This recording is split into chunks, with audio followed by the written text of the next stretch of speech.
this is a slightly different one than usual. But all right.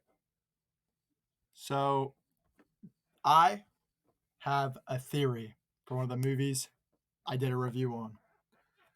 You guys all might remember the Hoopa Unbound movie. Here's my conspiracy theory for it.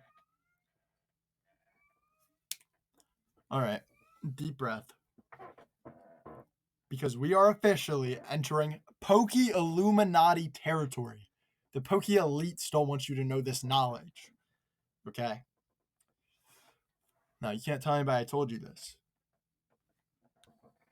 What if the chaos in Pokemon the movie Hoopa and the Clash of Ages wasn't an accident? What if Hoopa didn't lose control? What if he orchestrated the entire legendary throwdown on purpose? And what if we all fell for it? My first part of this theory is, in the film, we're told that Hoopa Unbound is dangerous, too powerful, and hard to control. But think about this logically for a second. Hoopa can A. Open precise dimensional portals, B.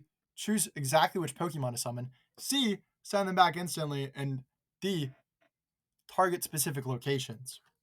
That's not unstable, that's surgical. If someone can summon Lugia, Rayquaza, Groudon, and Kyogre on command, you're telling me the chaos was accidental? No. That's controlled chaos. That's a planned event. Second part. Notice how Hoopa doesn't just summon one legendary, he summons multiple at once across elements, sky, sea, land, fire. It looks like destruction, but what if it's evaluation? What if Hoopa was stress testing the balance of power? Who escalates first? Who adapts? Who dominates? Who cooperates? It may have looked like a fight, but it could have been a cosmic performance review. Hoopa might not just be powerful, he might be auditing the legendary roster. Legendary Pokemon are often portrayed as gods of nature, but Hoopa summons them. That means he operates above their system, not on the same scale. If Groudon represents land and Kyogre represents sea, Hoopa represents access, control of space itself. And if you control dimensional gateways, you control everything that passes through them. Hoopa doesn't fight for territory. He controls the battlefield. That's a higher tier authority. Part 4.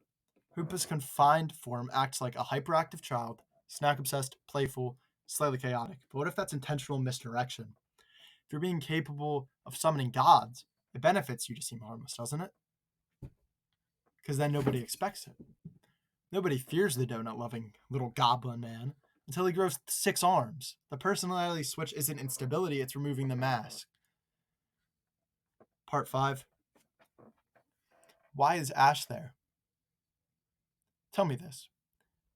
If he has access to anything and he can teleport anything, the moment that Ash started interfering with his plan, when he went off the rocker, why didn't he teleport him away? He could have put him on a completely different region and Ash would have never been able to interfere. No.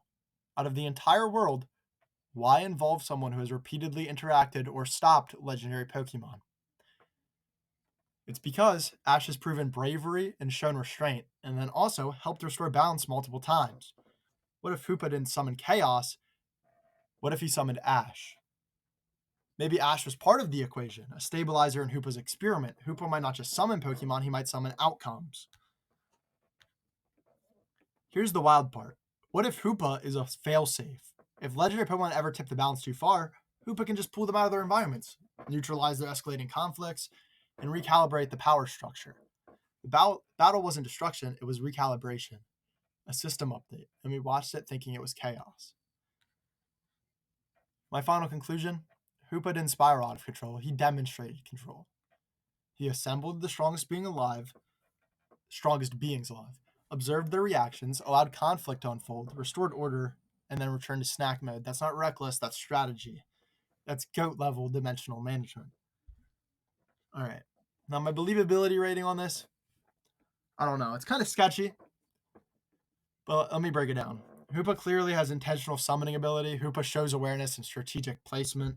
The unstable narrative might just be a surface level explanation, but this one goes against this. Pokemon movies still target a younger audience, so I doubt that they would really put that much level into the plot. This kind of goes along with that. This next part, not every plot detail is meant to imply secret multiversal governance. So my believability rating, like a 7.5 out of 10. Is it canon? Probably not. Is it plausible with Pokemon logic? Absolutely. Because in a world where a floating genie can summon literal gods, a little mastermind isn't that crazy. Stay vigilant, respect the rings, and never underestimate a mythical Pokemon. Thanks for watching. Like and subscribe.